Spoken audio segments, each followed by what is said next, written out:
I'm Scott Snibbe, and this is How to Train a Happy Mind.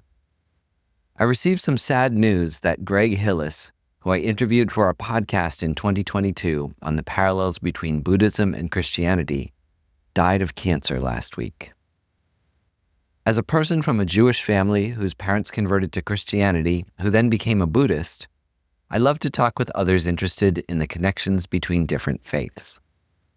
My interview with Greg spanned mysticism, loving those we oppose, and the idea that the Christian God and Buddhist Dharmakaya might be the same experience. One thing in particular that Greg said has stuck with me over the couple of years since we spoke, and that was his advice on dealing with conflicts.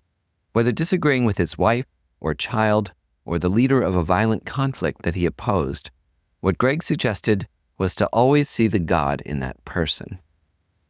This is a way to never lose our feelings of love, compassion, and connection to everyone in our life.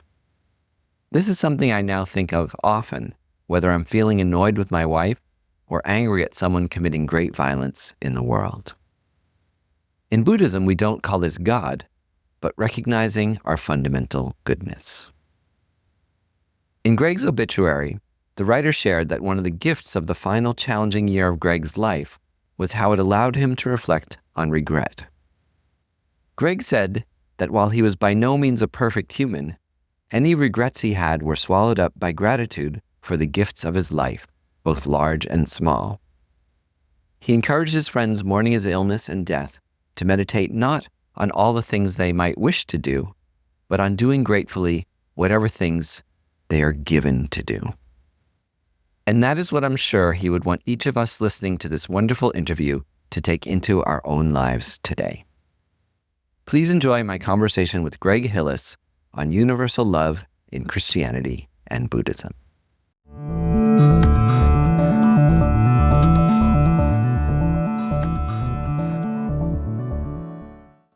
Professor Hillis, it's a pleasure having you on A Skeptic's Path to Enlightenment today, and I'm excited to talk to you about the Christian mystic and scholar Thomas Merton and what he might have to do with Buddhism. Well, I'm glad to be here. So the first question, I think, is an obvious one. Who was Thomas Merton, and why is he relevant to a modern skeptic? Well, Thomas Merton was a Catholic monk. He was part of what is known as the Trappist order. It's one of the, I guess you could call it one of the more stricter orders, but I think it's better to refer to it as a contemplative order. It's an order that began in the 11th century.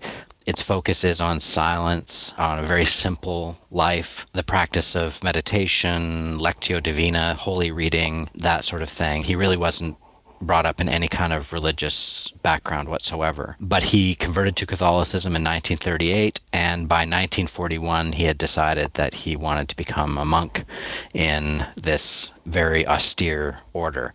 And the largest Trappist monastery in the United States is here in Kentucky at the Abbey of Gethsemane, which is about an hour's drive from Louisville. It's wonderful. And was Thomas Merton a skeptic? And if so, what was he skeptical about?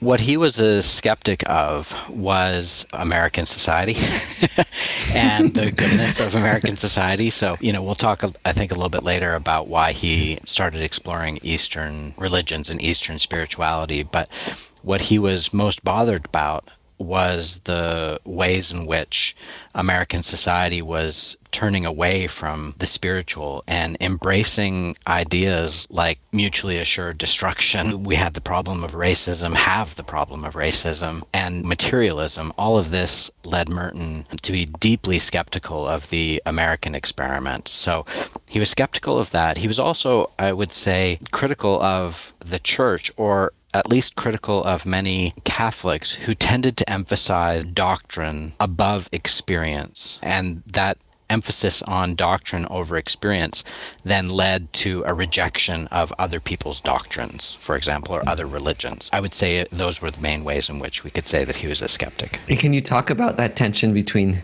doctrine and experience? I think the Catholic Church is maybe the most hierarchical of the religions today. And that was part of the Reformation, too, when people wanted more of a personal experience with religion, with God. I think there's a certain subset of people who really like clear parameters and clear rules and clear directives in terms of what they should think, what they should do, that sort of thing. And Catholicism provides that in spades, which is fine.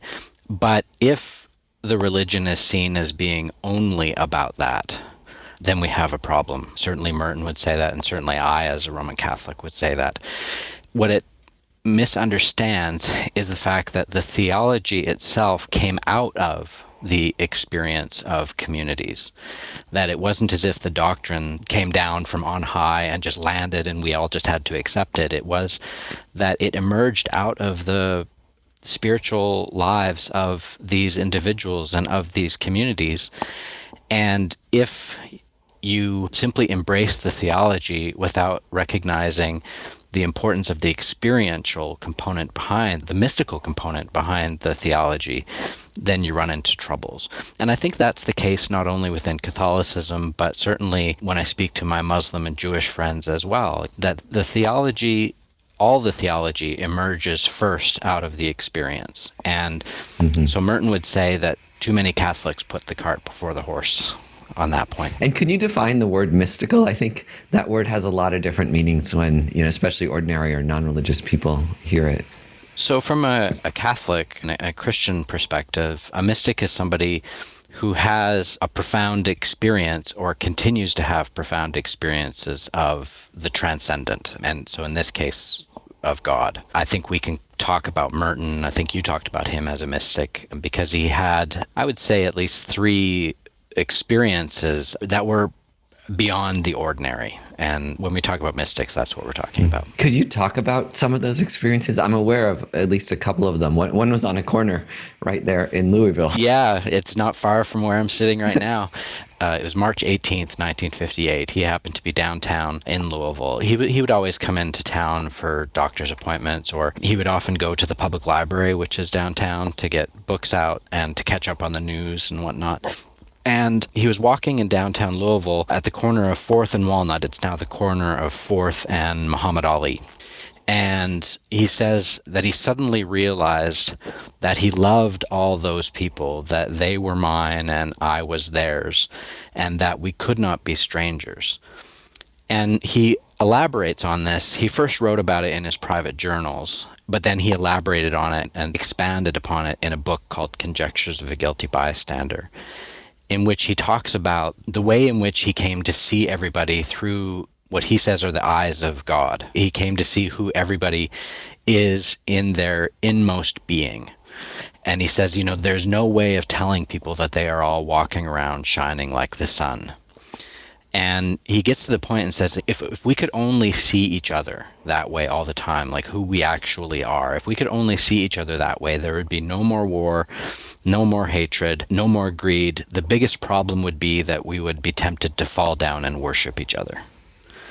Which I love that line, that sense of a love of the other, even of the stranger, that's so profound that we would be compelled to possibly worship them because of how amazing they are and the value that they each have. That's his most famous experience. When I read about that, it reminded me, in Buddhism, there's the ideal of the bodhisattva and the feeling they have of bodhicitta, which is this unconditional love for all beings and a wish to benefit all beings. And it seemed very much the same type of experience, like an experience of love, like unbounded love. Is that how you think you describe it? Yeah, it was this experience of unbounded love, total compassion. And, it's interesting. I had never really thought about that connection with the bodhisattva before and the vows of the bodhisattva. But it's interesting that after Merton had this experience, that was when he started to devote himself to social issues. Prior to that, he had been writing from 1941 to 1958. He had been writing primarily about prayer and contemplation and meditation, the things that a monk, quote unquote, should write about. And after 1958, he wrote a letter to Dorothy Day, the important Catholic who did so much work on behalf of the poor and against war in New York. And he said, I can't write just about meditation anymore. I have to be focused on the great social issues that are going on. And of course, this was a time of the Cold War. This was a time of tremendous racial strife, the Civil Rights Movement. And so here is this monk who's in a contemplative monastery who, after this experience of profound love for all humankind, really devotes most of his attention from 1958 to 1968 on those social issues. And I should say it's also after that that he starts devoting himself really intensely to interreligious dialogue. There's another word there worth unpacking. The word love is very overloaded. And I'm wondering, in this context, that love drove Merton to unconditionally accept all beings and to work for social action. Could you just describe a little bit what love might mean more in that context? I think we all, again, have a kind of ordinary individual definition of that word. Well, he would define it very theologically. So I think he would arrive at the same place. You know, there are many similarities between a Buddhist understanding of love and his understanding of love, but he gets there from a somewhat different path. In his Fourth and Walnut experience, what he describes there is that he came to see how profoundly loved each individual is by God. And that this love that God has for all humankind is a love that was made manifest in God becoming a human being in the person of Jesus Christ. He essentially says, I can't but realize that each person has an inherent value and an inherent dignity and an inherent worth that I can't ignore. That from a theological perspective, each and every person merits a hearing, each and every person merits love. So that's how he defines it. And from his perspective, it means the giving of oneself on behalf of the other. That's really beautiful. It's like the Dalai Lama talks a lot about this universal respect and universal dignity, the rights of all beings. How did Merton engage in social action? I mean, that social activism and social action often put you into strong conflict with others, and we've seen that over the last 60, 70 years.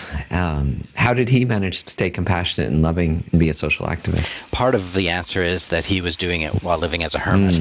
So when you're not actually engaging with people on a day-to-day basis, that makes interpersonal conflict fairly easy to avoid. But he engaged in it primarily through his writings. So he wasn't out going on marches or doing protests or anything like that. He really was the kind of backbone of various movements, or provided some of the support for various movements that were going on as a spiritual director, as somebody who was guiding various other people to come and understand what their role should be in the world.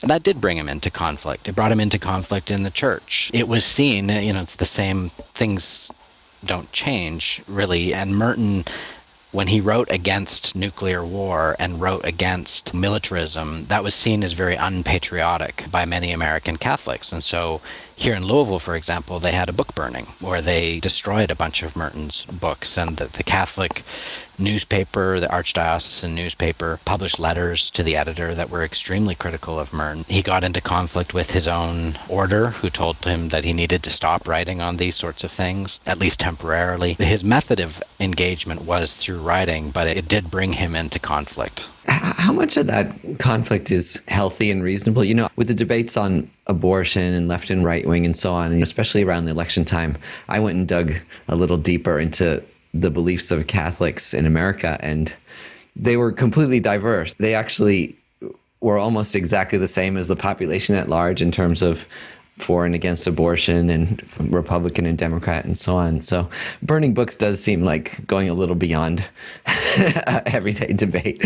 But what's your take on the healthiness of that debate in the Catholic Church? Yeah, the thing that has always attracted me to Merton as a Catholic is his emphasis on dialogue, and the title of the book that I wrote on Merton, Man of Dialogue. That is really, I think, central to his understanding of Catholicism and of religion in general. I think he thinks there would be a difference between argument and dialogue. Now, dialogue can include argument, But dialogue always begins from a recognition of the value and worth of the other person, even if they disagree with us, and emphasizes that the problem that we have in American society, not just American society, this is where we live, is that we tend to characterize those who disagree with us as evil or as other. And that doesn't mean that we have to agree with what they're saying, but when we immediately characterize them as an enemy, then we're denying their own humanity. And so he would emphasize that when it comes to any kind of conflict, that what has to be at the heart of everything is that dialogical impulse, that first movement of love, that he talks about it in terms of being able to say yes to people wherever we possibly can. So instead of beginning from a place of negation, beginning from talking about where we are constantly disagreeing with one another, instead we start from where we agree and affirm, and then progress from there.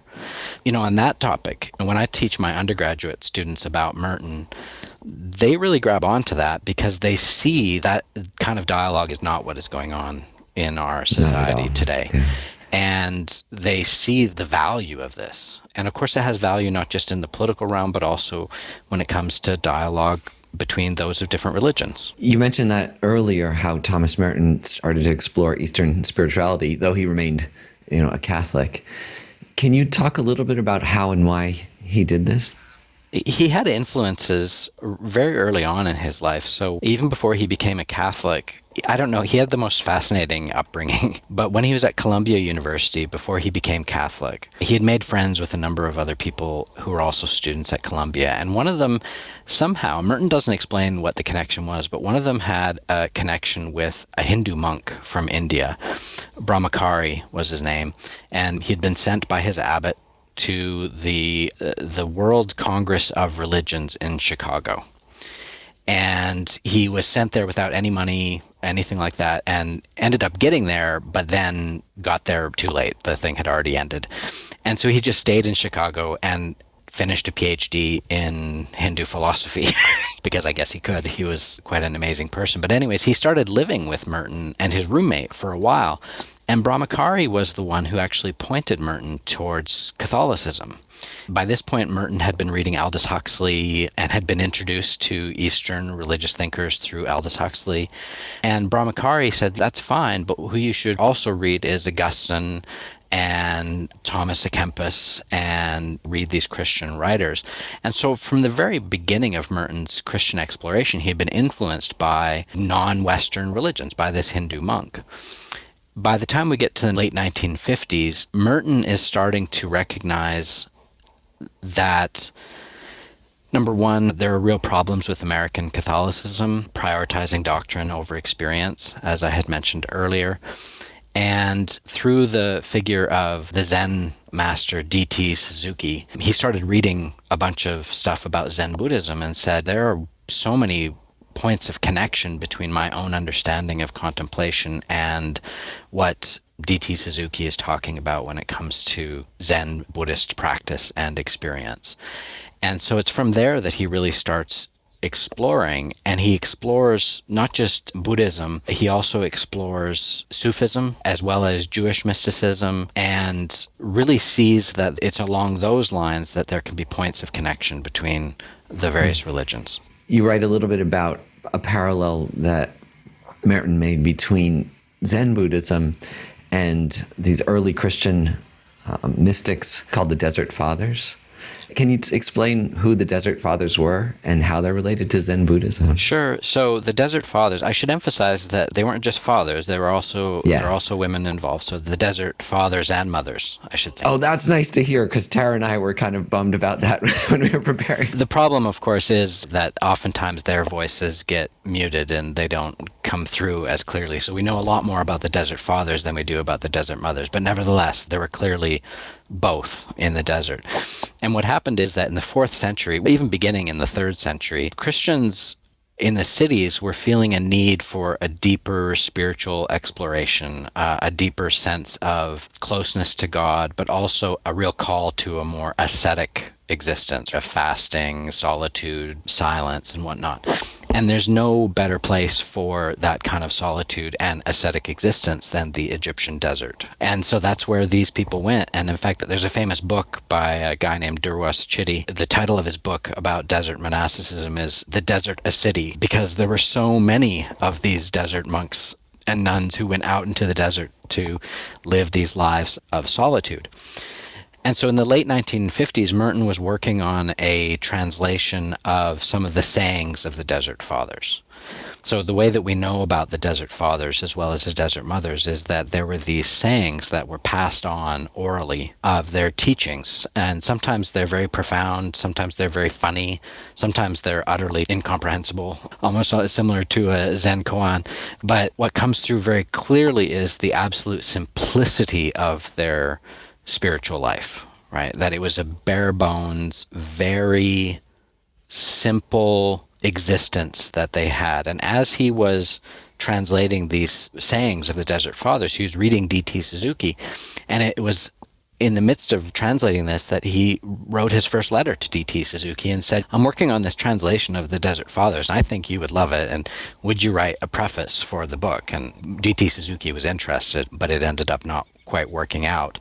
But it was that connection that he saw between the Desert Fathers and Mothers and Zen Buddhism that really compelled him to make that initial contact with a prominent Zen Buddhist. There was another one of these transcendental experiences that Merton had in Sri Lanka, and the language you use when you write about it is all Buddhist language. He said everything is emptiness, everything is compassion, and Dharmakaya.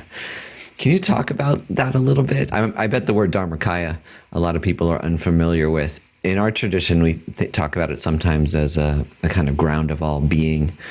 But is Dharmakaya a synonym for God, or the experience of God, or what is it? What was that experience? He goes to Polonnaruwa, where there are these magnificent, I've never been, I don't know if you've been or not, but there are these magnificent giant statues of the Buddha. There's the Buddha in parinirvana and the Buddha in meditation and whatnot. And Merton approaches the statues and he takes some photographs, actually, which are really beautiful photographs. And apparently, as he's taking these photographs, he all of a sudden has this really incredible experience. He says, looking at these figures, I was suddenly, almost forcibly, jerked clean out of the habitual half-tide vision of things, and an inner clarity, as if exploding from the rocks themselves, became evident and obvious. And then he refers to Dharmakaya. He says, all problems are resolved and everything is clear simply because what matters is clear. The rock, all matter, all life is charged with Dharmakaya. Everything is emptiness and everything is compassion. I think from Merton's perspective, reading that, I do think that he equates Dharmakaya here to his understanding of God. That God is immanent in all things and is present in all things. And the problem is that we don't see it. He was the novice master at the Abbey of Gethsemani from 1955 to 1965. So he's teaching the new monks about the spiritual life. And his very last talk that he gave to them before he moved to become a hermit at the Abbey, it's a beautiful talk. It's called A Life Free from Care. And in it, he talks about how if we can withdraw ourselves away from all the things that tie us up, all the cares that we have, that make it so that when we wake up each morning, we're waking up with that to-do list in our heads, and we're waking up with all the things that are bringing us inner conflict and distracting us from the beauty of everything around us. In other words, everything that sort of keeps us from being able to see things as they really are. He says the purpose of the monastic life, he says the purpose of the spiritual life is to withdraw from those things. This is almost a direct quote. He says, I know from experience that if you can do this, that God, the world ceases to become opaque. God starts shining through everything, in people and in places and in things and in events.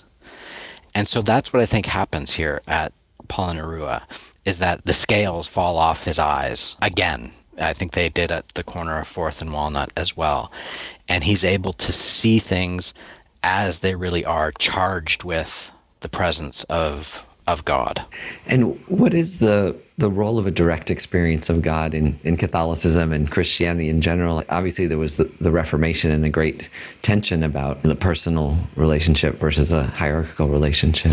We've always in Catholicism had these mystics, and the church has sometimes, not always at the time, the church has been largely suspicious of them, but it's also interesting that almost always the mystics end up getting canonized by the Catholic Church. So it's like we recognize, okay, we were suspicious of them, but it turns out, oh man, they had it all. We were wrong about them. And so, for example, somebody like St. Teresa, who had these incredible experiences, there's that one statue of Bernini, the ecstasy of Teresa, that you can see in a church in Rome, St. John of the Cross. These figures are really important. And so that direct experience of God is something that Catholicism recognizes is a genuine possibility. There's always worries that maybe it will lead you to do or believe strange things. But generally speaking, the history of the church is a history filled with these mystics who end up becoming profound teachers.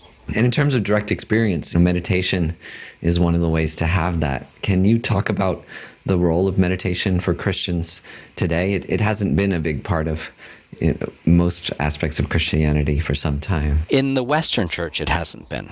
We've had figures who emphasize meditation, for example, St. John of the Cross. We have the Cloud of Unknowing, the writer of the Cloud of Unknowing in the 13th century. We have had these figures, but generally speaking, that specific practice of meditation was really preserved in the Eastern Church, Eastern Christianity, and related in no small part to those desert fathers and mothers who developed forms of prayer and meditation that came to influence later Christians. And so within Christianity, particularly Eastern Christianity, what became very important was meditation upon the name of Jesus. And so they would have these prayer ropes. Essentially, all religious traditions really have those, a means by which to count your prayers. And so they would have these prayer ropes, and they would emphasize the importance of breathing, and then they would pray the name of Jesus, or something called the Jesus prayer. Lord Jesus, have mercy on me, right? Over and over again. And they emphasized, the Eastern Church emphasized, that it's through such meditation over long practice that one could actually attain to a vision of what they call uncreated light. Maybe what Merton might call Dharmakaya, right? This sense of God's presence in all things. And so that form of meditation has become more popular as well in the Western Church, in Protestantism as well as in Catholicism. And you use meditation in your classes, right? I do. How does that manifest? Well, I've been teaching at Bellarmine for 14 years, and I've noticed that over that 14 years, the anxiety levels of my students has just been increasing exponentially, and every study that I read, it points to the fact that, especially among our young people, but it's not just among our young people, it's among all of us, rates of anxiety and depression are just increasing like crazy. And that's due to a whole bunch of different factors. And I don't pretend to have the answer to any of that. But what I do know is that there are all kinds of religious traditions, Buddhism, the Sufi tradition in Islam, Jewish mysticism, and then my own Catholicism, that emphasize the need for silence in the midst of an increasingly noisy world. And what students feel is like a buoy in the ocean, right? Just constantly, they don't have control over themselves. They are tossed about by the waves of whatever's going on in society, whatever's going on in the city, all these sorts of things. And so the possibility of just sitting in silence, in meditation, helps them, I think, to recognize the importance of being in the present moment. I have a diversity of students in my class, so I don't just teach Christian meditation. I talk about particularly meditation focused on the breath, right? So that's the form of meditation that I use, where I focus my attention on the breath, and as my attention goes somewhere else, I bring it back, or I focus on the Jesus prayer, that sort of thing. And so every class begins with about 10 minutes of silence, and then I've assigned 10 minutes of silence every day to the students that they then have to write about. And, they find it difficult at first. And I found some of them end up adopting longer periods of time because they see it as being so important. But it seems to me that you shouldn't study theology and religious studies without at least delving into some of what the great religious traditions have had to say about the spiritual life, and particularly about contemplation and meditation. So that's essentially what I do.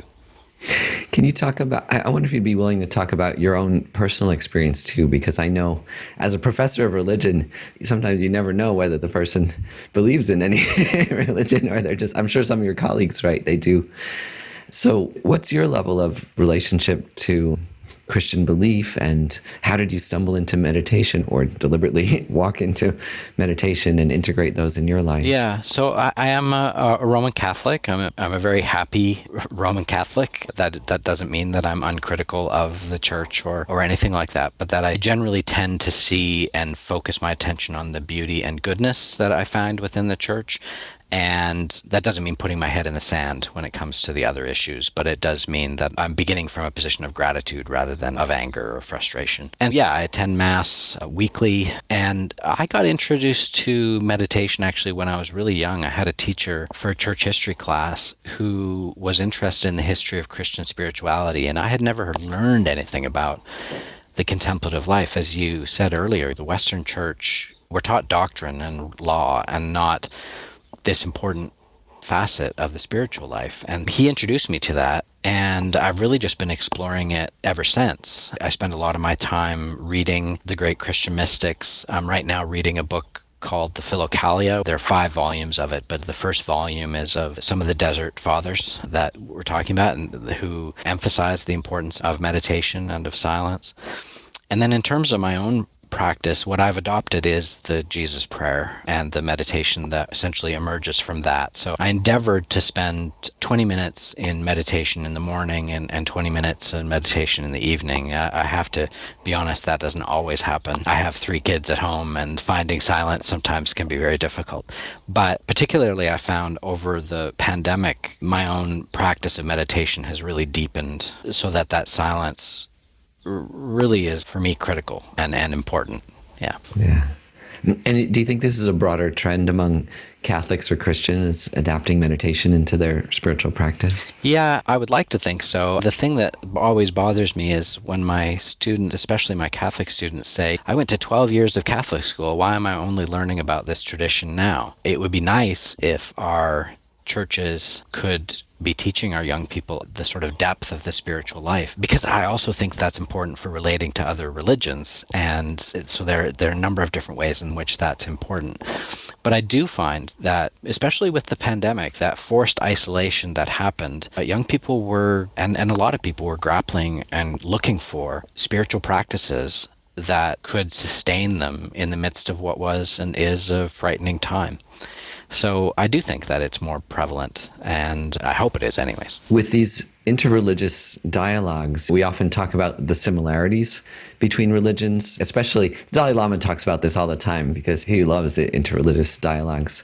And he talks about the similarities being primarily in ethics. There isn't too much disagreement about basic ethical behavior.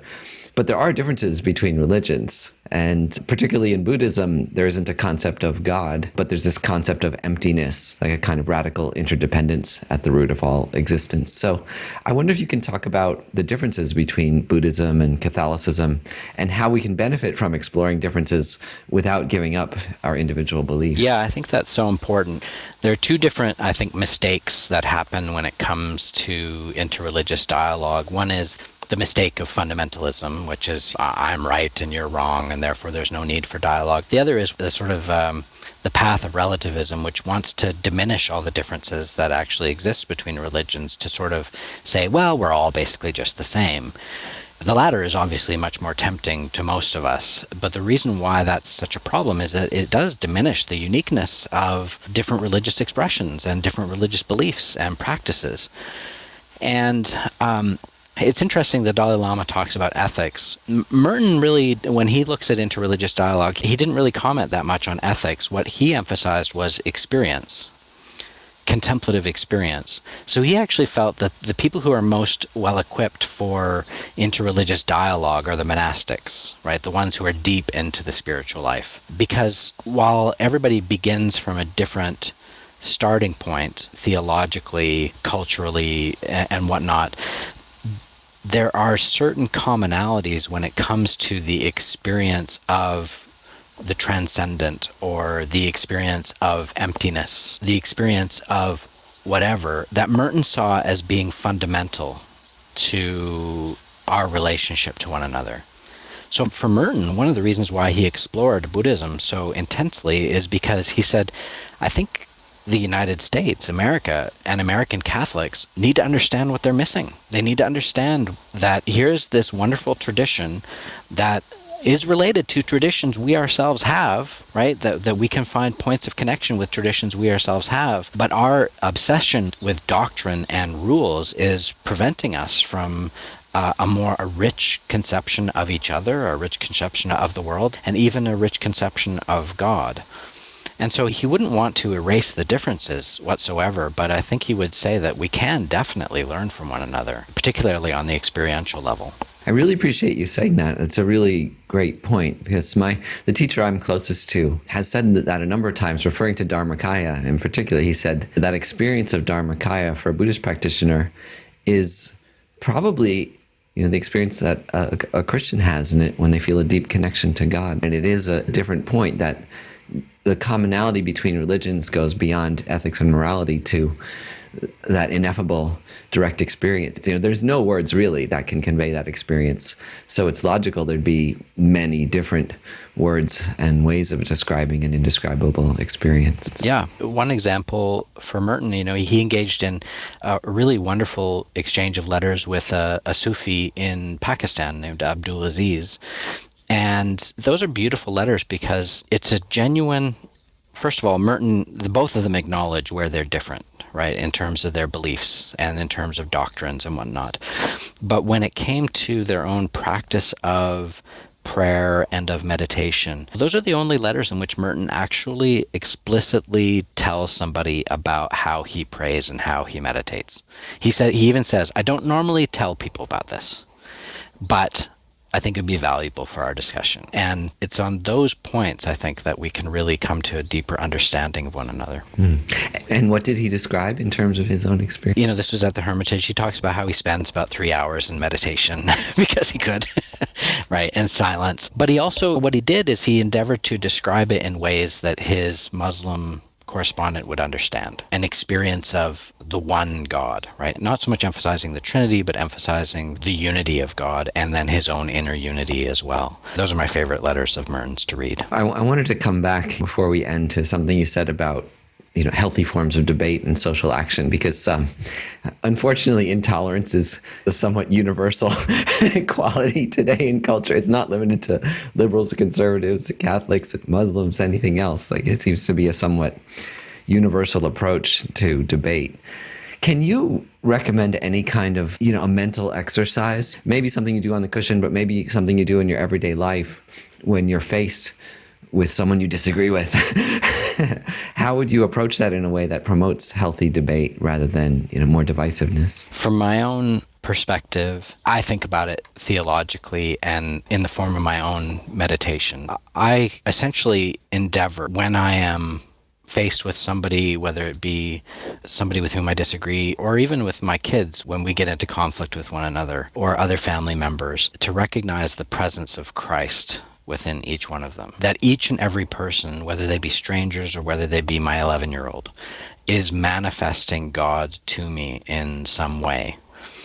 And my wife always talks about this in terms of, and I'm not very good about this, but she says, what we need to do is take a beat, right? So before we react, the mental exercise of just simply breathing and meditating on the presence of God in the other is, I think, from my perspective, what is most helpful and also what I most often need to do. Yeah.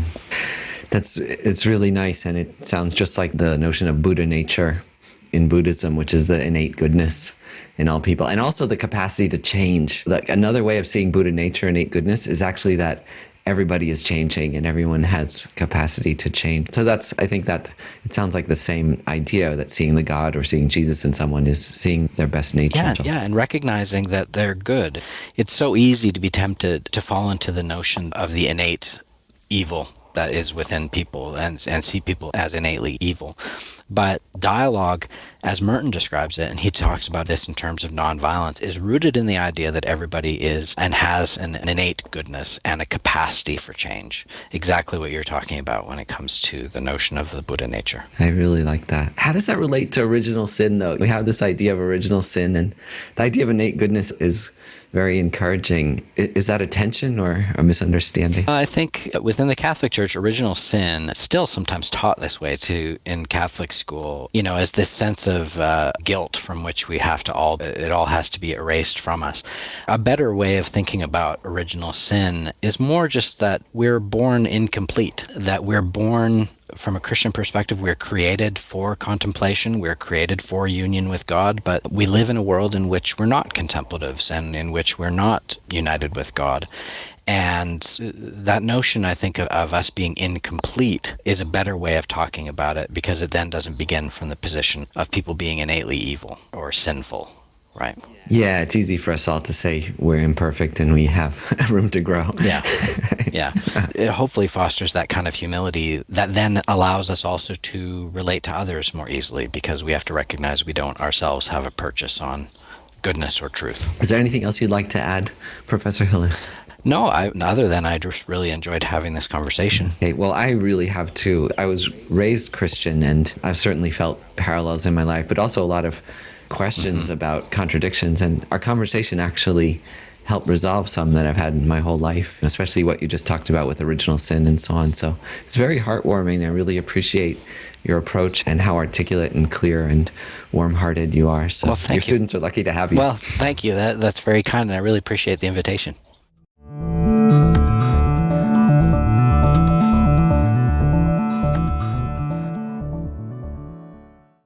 Thanks for joining us for my conversation with Greg Hillis, who sadly died a few weeks ago of cancer. If you want to dive deeper into Greg's work, you might enjoy his book, Man of Dialogue, Thomas Merton's Catholic Vision, or some of the scholarly articles he wrote as a theologian. If you'd like to stay in touch with how to train a happy mind, you can subscribe to our newsletter through the links on our website at howtotrainahappymind.org, or follow us on Instagram, Facebook, or LinkedIn. I'm also now offering a weekly guided meditation through our Train a Happy Mind community, which you can join for free or by donation at trainahappymind.org. How to Train a Happy Mind is a nonprofit project of a skeptic's path to enlightenment, supported entirely by your donations. If you've ever enjoyed one of our podcast episodes or classes, please consider supporting us with a contribution of any size right now on our website at howtotrainahappymind.org. Thanks to Annie Nguyen for production and story editing, Christian Parry for mastering, and Isabella Acebal for marketing. We wish you a wonderful day.